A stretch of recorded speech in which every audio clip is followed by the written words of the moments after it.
I'm extremely sick. Definitely not trying to be on camera. I can't really breathe, but I'm gonna try to right now because it's really bad. I haven't felt this horrible in a long time. I don't even know. My friend got me sick, but anyway. Bear with me. So I'm not a doctor, but so I've read about a lot of cases, different ones, and what I've noticed is there's not really like a reliable way to like measure these cases. I've read murder cases where some people will get 5 years after being charged with first-degree murder, and I've seen cases where people will get 3 life sentences, and usually those are the ones that I'm like, I don't even want to know what happened. My point is, when you read this stuff and then you see the stuff that happens 10 years later, 20 years later to these people, you start to imagine and like figure out quickly that there's no actual reliability in the criminal justice system. You see, it's too broad of a range from one criminal to another, from having proof and from having people confess things. Here's the thing with me, like, you can't, the matter of truth is so relevant in all these cases because we've had like UFO sightings, because we've had people have supernatural experiences, because we have hallucinatory type of drugs that are pretty, accessible. I'm not saying that like it's likely that all these people are hallucinating that they killed someone and it just happened to be on the same day. That's not what I'm saying. When it comes to actually being able to say this system is actually bringing more justice and better justice than God's justice, that's hard for me to wrap my head around. It's hard for me to say, okay, yeah, this is the best thing that could have happened is what this system did. What this criminal justice system did. I mean, extremely hard, and I think most people that know anything about the law would agree with me, including lawyers, which is why they are very careful about everything they say and do and who they say and do it around, because they understand that the system is there to be manipulated. It's very easily manipulated by judges, people with money, people with all different types of power. It's not a surprise to people to read things like that, to say, oh, this person got paid off, or somebody, was part in on the operation, and they're the one, they just blame it on, these cops just blame it on someone else, planted drugs in someone's car, get caught stealing from, get a warrant to search someone's house, and instead of actually searching the house, they just end up taking all the jewelry. Weird, like all kinds of weird shit that goes on, and all of it is happening in what? In the name of justice. That's the crazy part. There's this whole shit, there's a shit ton of people, a group of people that actually sit there and act and pretend, believe that they're bringing more justice to this world, or actually, at least pretend to believe. They tell themselves that. And what's scary is this whole other group of people now that like is even a larger amount of people that just stand by and watch it because they know.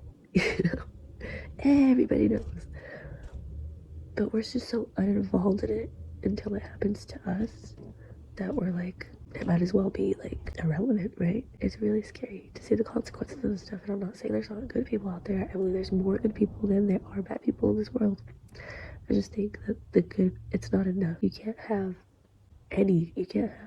one person that's gonna be basically not healthy minded, because that's all it takes is one sick person or one mentally sick person to make everybody else lose control. Because of our divine nature as gods, right? We want power. We're jealous people. We want respect, and all these things have to come together naturally. They can't be forced, but yet they need to be forced. It's like my point. I guess you would call it gaslighting.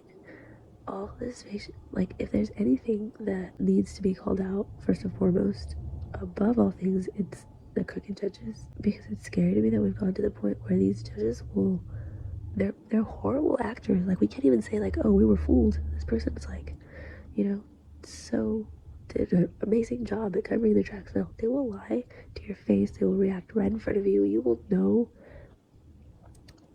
then anything that judge is lying, is not upholding the law, is not doing anything that they're supposed to, and everybody else will know it, then why can't we do anything about it? Just because that judge doesn't admit it, there's nothing we can do about it. That's some real bullshit. That's the type of system that needs to come down. That's not the type of system that we should just be passive about. And so what's scarier to me is that if I start to say these types of things in order to promote more justice, even that gets shit on by people. Even that gets the attention of, certain police officers. It'll be like, oh, you're plotting on, I don't even know what the fuck, trying to, they're basically like, what you're doing is wrong. You're wrong for giving people the power to protect themselves from all these fucked up judges. Yeah, that's really what they say to me. I've ended up taking down videos because from my channel because I fear for my safety. And I know better. I know that silence is never the answer. I know that never, once you give in to a psychopath or a sociopath's demands, it doesn't get any better. They're not like, oh, okay, I'll be reasonable and leave you alone. No, they're gonna take full advantage of everything that you give to them. So I know that silence isn't the answer.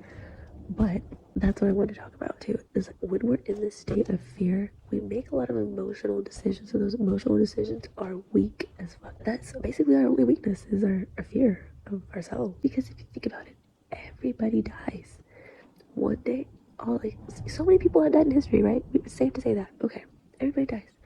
But the minute you mention anything about death, everybody loses their minds. Oh no, she's suicidal. Oh my god, she's gonna kill everybody. I'm not gonna, nature will probably kill you guys. You guys probably kill yourselves. You know how many people, I'm sorry. You know how many people commit suicide?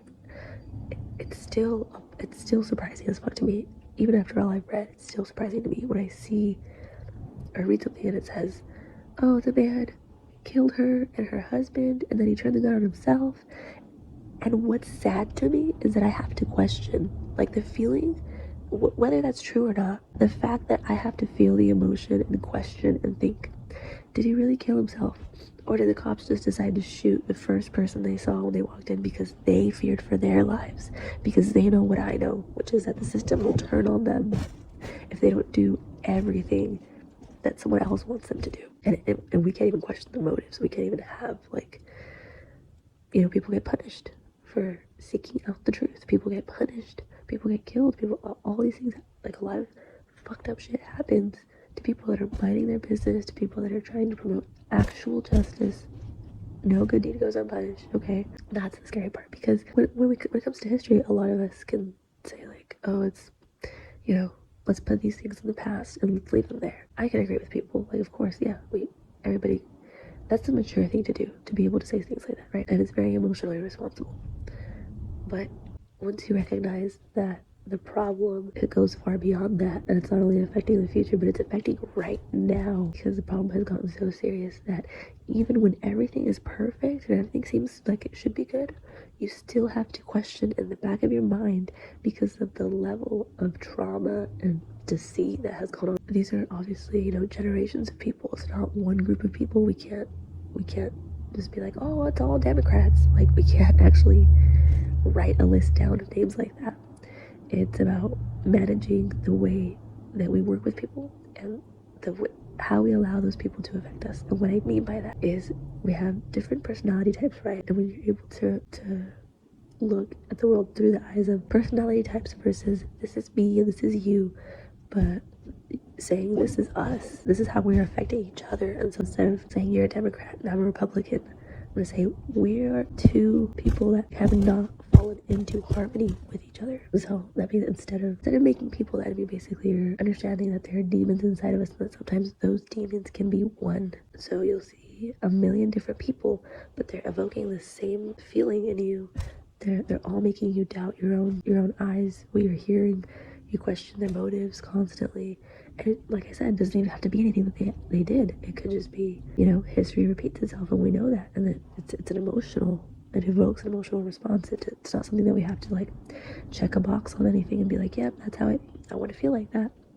It's emotional. And so we know also instinctively and also logically from all the research that's been done that a lot of people, their gut feeling is, than any rational explanation of anything that you can give them, because that's that's just the data. That's what is it called? Statistically probable, you know? So there is just no way to deny what your gut is telling you sometimes, yet we can't do anything about it. And so the important takeaway from this is that I just want to make it very clear that everybody has the same right to seek truth, to seek justice, to hold people accountable. But what I'm saying is that I don't think we're not owning the right. And so that's what's happening to the system, is once you allow someone to take a little tiny power, it's over. That means that you're taking that power away from somebody else who needs it and deserves it. And therefore we can't have all these imbalances of power. There's power in numbers. So if you can find some common ground with everybody,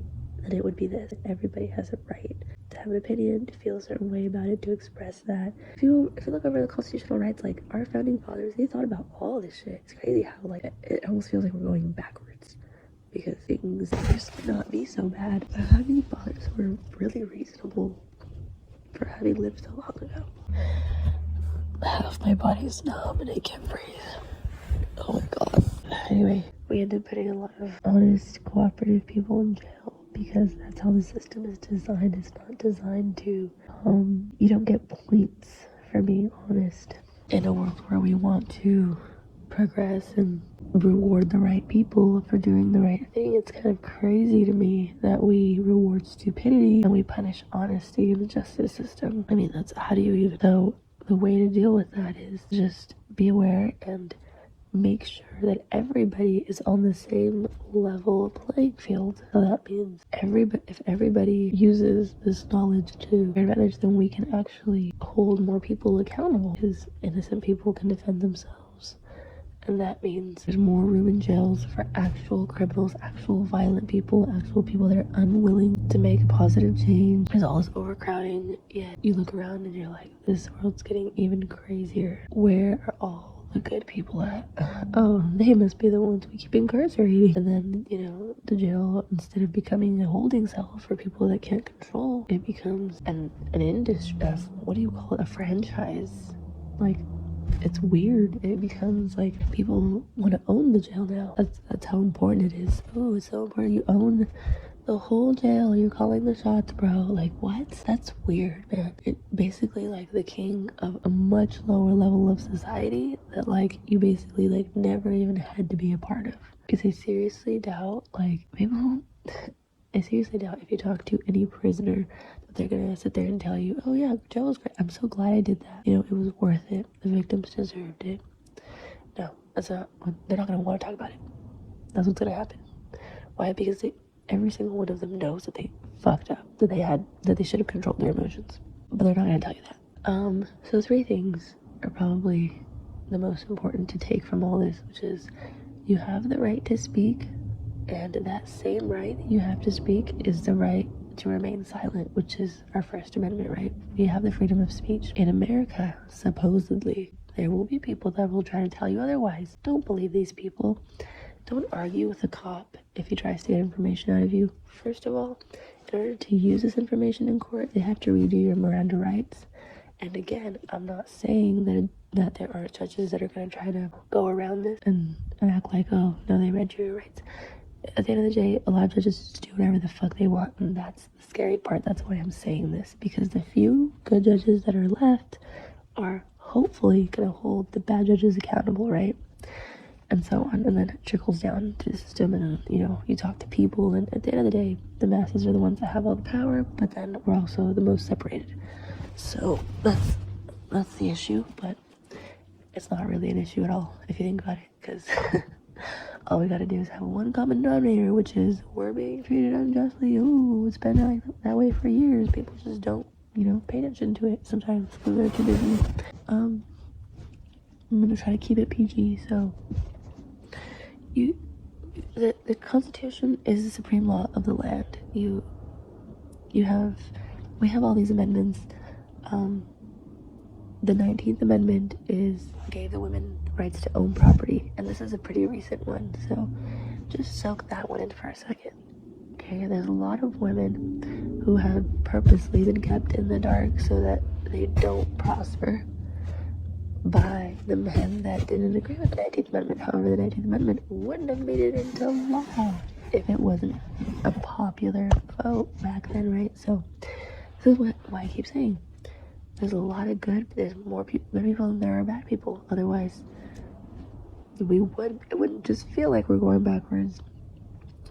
Progress wise, we would see it. This is part of the dynamic. We should be making a lot more progress, and it's scary to me that we're not, because it could be so simple if people like honestly like took 17 seconds a day to like question their motives. What are we doing?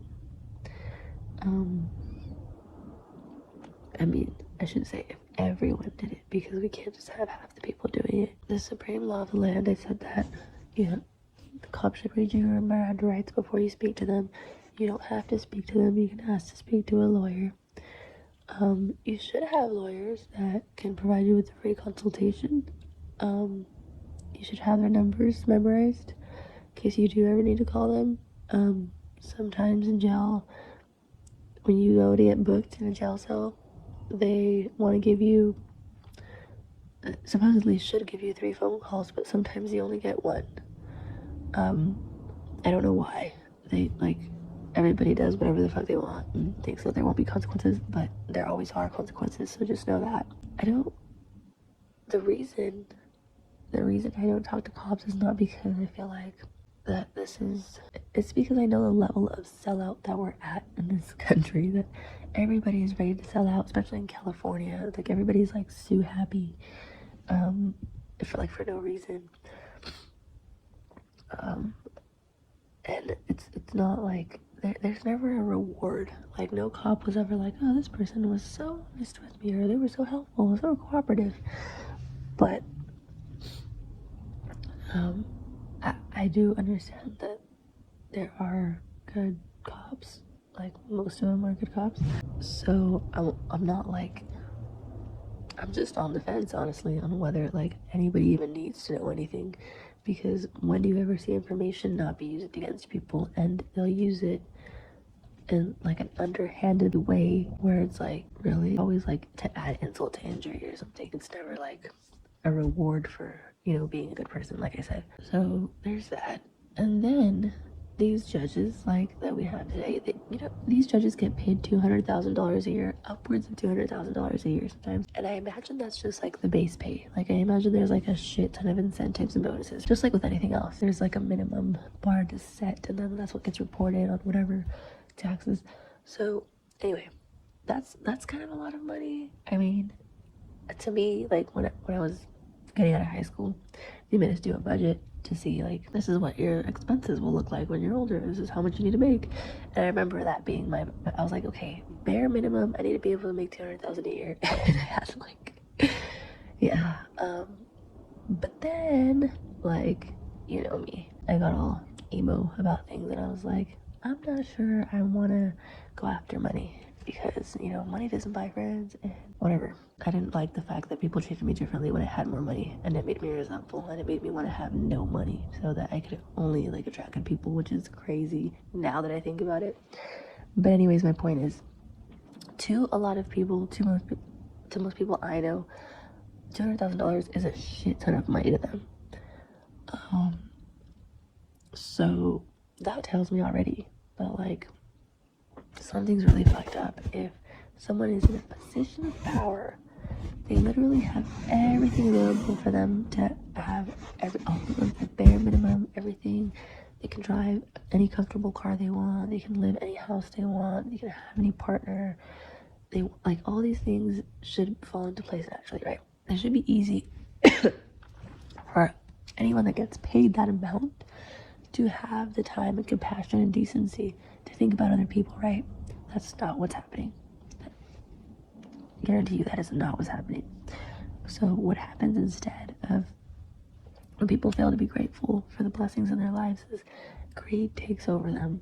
And it sort of even seems like the more money you have, the greedier you get with the money, right? Because you always have that thing in your head that's like, this not having another million is preventing me from owning a jet, or like, it's always like some stupid idea. Like, when you think about it, like a lot of the things that we buy, later we look back and we're like, what the fuck was I thinking? Like, why did I spend any time or money or energy on that? Like, I wouldn't even want that even if it was free now.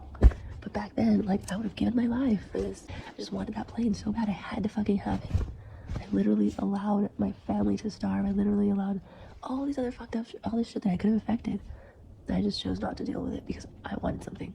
Once a human being gets a hold of an idea, it is impossible. It is next to impossible to get them to let go of that. It doesn't matter what that idea is, and that's what's scary. Okay, this is why we need to inform the largest amount of people about what's going on. So, like I said before, I would always need.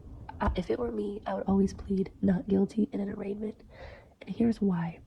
First of all, if anyone's doing their job right, then they should probably investigate. They should.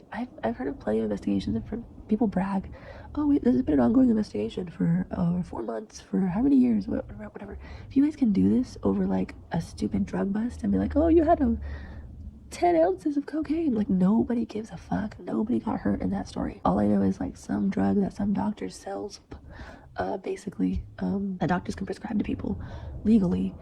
You want to pin some other guy for,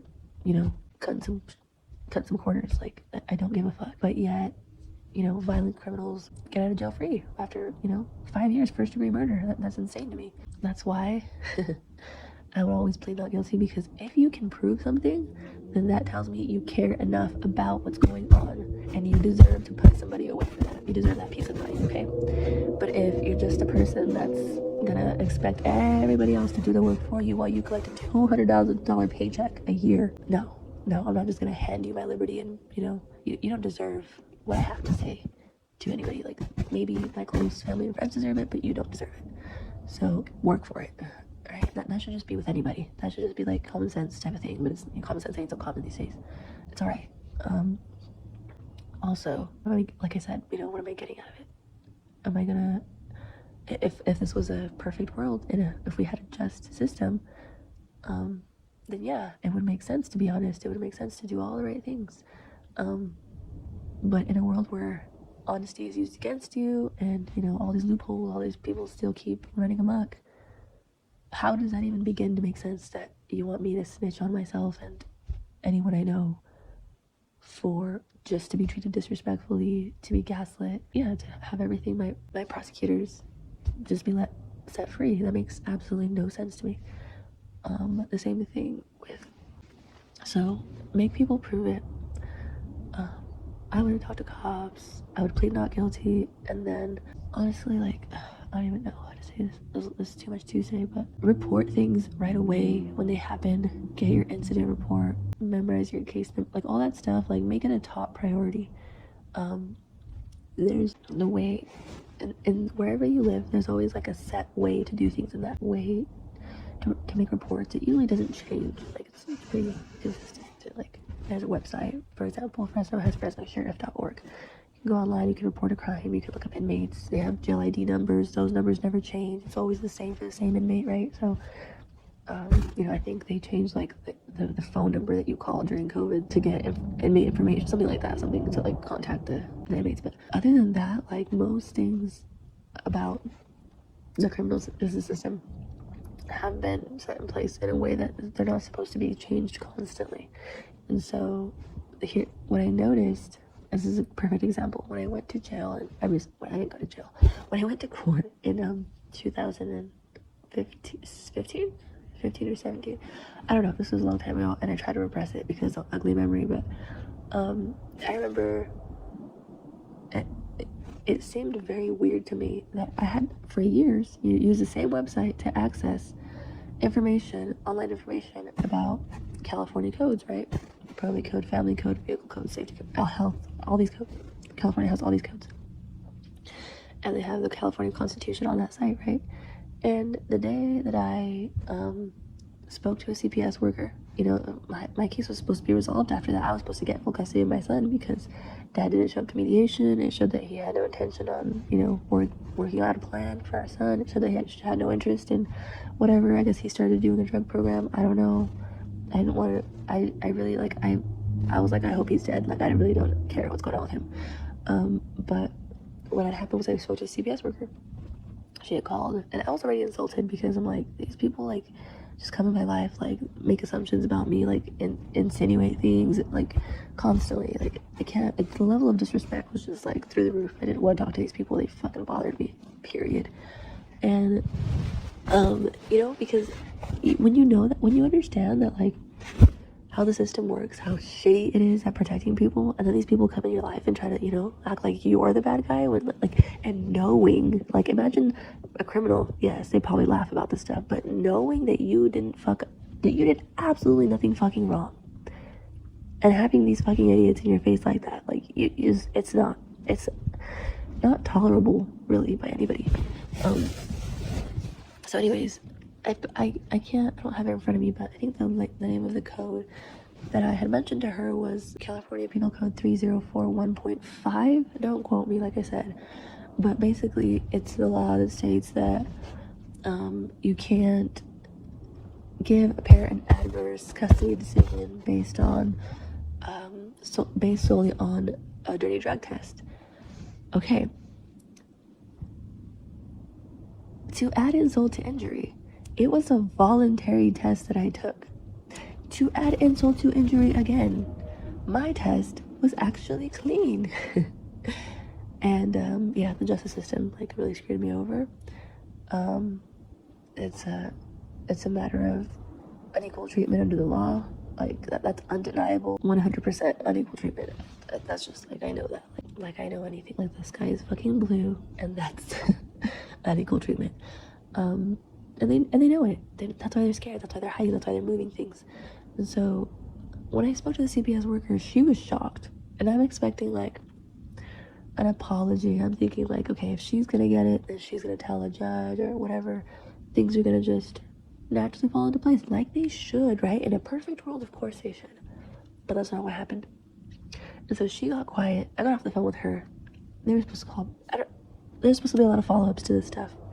You know how the justice system is. That's how they're always like kind of keep you in the dark. Like there's a certain way to do things, but then they'll just like do whatever they want, and they're like, oh yeah, call this number and go here and go ahead, and they just like send you in circles because they think they can. But yeah, like all shit gets called eventually. Everything comes to light. It has a funny fucking way of always coming to light, and people are always shocked. That's the funny part. It's like, why are we still acting shocked? Anyway, so this social worker, whatever, CPS person, they had already done a home visit. Everything else had checked out. Like this should have been done. But the fact that I said that to her was probably a fuck up. I should have waited until I was in court, and here's why. Because word got around, and honestly, like, the judge wants to know what you're gonna say. So you saying something to a mediator or a lawyer or anything, it's not, you're not gonna get the same reaction that if you hold on to that, present it in court, and there's all these witnesses. Now there's always a deputy in the courtroom, right, to make sure like the judge doesn't get choked out, because that should tell us something already, right? Like, why do you need somebody to protect? Why do you need somebody with a gun to stand right here if you're such a great person? I don't know. That's kind of weird, bro. Like, I don't know. Anyway, and the fact that they would always give me different judges, it's like my case was assigned to a judge, and then conveniently it would be moved just to these other random judges for no reason. It's not like we changed counties yet. Like, it was just for no reason. This kind of stuff freaks me out, because this has to do with my innocent son. He's a child. He can't process. How do you make a child understand, like, hey, I can't see you because if I do, then I'm gonna be punished by,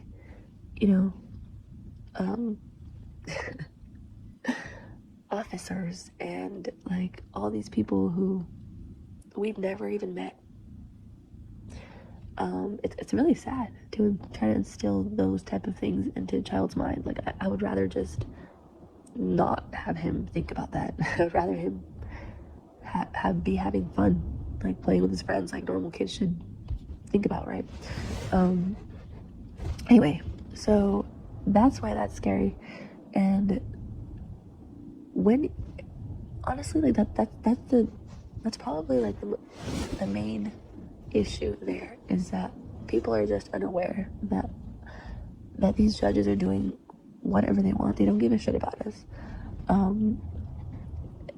And so it's kind of like we're just all trained to like stitch ourselves out for things that we didn't do. I was just watching something yesterday, and this girl word for word said the thing I'm always thinking. It's always in the back of my mind when I'm, pissed off, when I have to go to court, when I have to do all this, jump through all these hoops for no reason. And I think she ended up, I don't know if she was guilty, because here's the thing, I'm not going to say someone's guilty and not see it with my own eyes, not have proof, not have a confession. Like, that's crazy to me. But she's being accused, and knowing that, the justice system will often try to pin things on people without having proof. They just basically like bully them into a confession. That's why I say that. That's why I'm like, I don't know. I'm not gonna go against God and say I know something happened when I don't have any proof of it, really, other than I seen someone be intimidated for 12 hours into a confession. Like, who wouldn't? Like, people get tired. Eventually they just want to get the fuck out of there. They're just like, this person's crazy, and they're not gonna stop until I tell them what they want to hear. Of course, like, come on, human nature. Yeah, they're gonna say whatever you want them to. They're gonna tell you the sky is purple. Why not? Let me go. I want to go home and take a shit. Like, what the fuck? Anyways, so this person was like, the officer kept asking her the same question, and that's basically harassment. But again, these people in power abuse their positions of power, and they get away with it all the time because they're all protecting each other. But my point is, she kept repeating the same question to the girl. Wasn't even rephrasing it. Wasn't even like, well, I'm gonna present it in a way where it's gonna give me new information if you answer it. No, she just kept badgering, saying, like, I was annoyed and I'm not even there. Okay, and so the girl's like, y'all want me, she kept repeating to the officer, y'all want me to confess about something that I didn't do. She's like, I'm not gonna say that I did something I didn't do. Dead serious look on her face. And I believe her. And here's the thing, even if I didn't believe her, and let's say I'm an officer, let's say I'm in a position of power, a judge or something, a lawyer, what gives me the right to be above the law, harass people like that, have no proof? What in the world would give me the right to make that assumption? What that is that's racial profiling. What that is you could give it so many different names, but it's no matter how you label it, it's wrong. When we don't have actual physical evidence, when we can't testify to something more, we can't say, I heard, I saw, I witnessed this and that. What the fuck gives somebody the right to think that they can do that to people? The justice system apparently is what's giving these people this false pride, because when someone, think about it, all these people are going to jail. They're fearing for their safety. They're fearing for their families. They're fearing. They have actual moral contracts, moral obligations to fulfill with their gods, right? And so these are people that feel like maybe a failure to their family now because, right, they got accused of something, whatever the situation might be. A lot of innocent people end up doing 20 years jail time, however long, too, basically so that the actual criminal, so that he's not sought after. And so once 20 years has gone by, the other guy's probably dead, and that's how they figure out, like, oh, it wasn't you, we're gonna let you out after 20 fucking years. If that happened, like, that person deserves to, like, win the lottery or something. Like, that person shouldn't just be, like, let out into the fucking streets. Apparently there's criminal restitution, but just the fact that, like, you have to fill out one fucking paper in your life after you served 20 years for something you didn't do, there's a problem. It's like, that's definitely a problem. So the way to fix it is just to have people be more aware of their rights. More people, more kids, more seniors, more everybody. And these people are no different than criminals. These people are no different than criminals. These people abusing the justice system, abusing their power in the justice system, because they have the same mentality. where they don't think the way you and me think. They don't think like this is right or this is wrong. The way that they think is this is gonna get me what I want, or this isn't gonna get me what I want. And the way that they think is they just see people as kind of like a number. So they're like, okay, this guy didn't confess. You know, they're kind of like narcissists, where they're like, oh, this person could be lying, but they didn't confess, so I'm just gonna dismiss this. I'm just not even gonna pay attention to it, even though that's my job. And instead, I'm gonna focus on these people that I can bully into a confession, because that's gonna get me what I want. That this is really how these people, like, their minds work in weird ways. I cannot explain to you why, other than Satan is a real thing, guys. And so when you have to realize that we're being seen as numbers, and that's exactly why we have to hold people accountable. The minute you start holding people accountable, someone's either going to try to make an example out of you, but that's the exception. What tends to happen when you start standing up for yourself, when you start calling everybody out, is everybody just has this suddenly, all of a sudden, newfound level of respect for you. Oh, all of a sudden you're above the law. Oh, all of a sudden, yeah, all of a sudden people start doing their jobs right, because they have to do it. Not because they're good people. Because they know that if they don't, they will be removed from their position of power. They will lose everything that they want. And so they're not really doing it because it's the right thing to do, obviously. But they will be held accountable. That's the that's what's most likely to happen. And I'm saying this like, I should be saying that's guaranteed what's gonna happen. Well, it kind of is guaranteed, you know, in the long scheme of things. You gotta think like, we're not going backwards in history. Feels like it, but we're not. But anyways, I also want to be impeccable with my words, so if there's like 1 in a million that, you know, stands up for themselves and gets shit on, then I don't want to be like lying to that one person, you know. So, but yeah, if it were me, if it was my family in danger, if it was my life at stake, whatever it is, I definitely am not gonna stay quiet about something. That's, to me, that's might as well, I'm better off committing suicide. So there's that. Yeah. Anyways, I really need to pause, but I think I pretty much covered everything, the most important parts. So stay safe, you guys.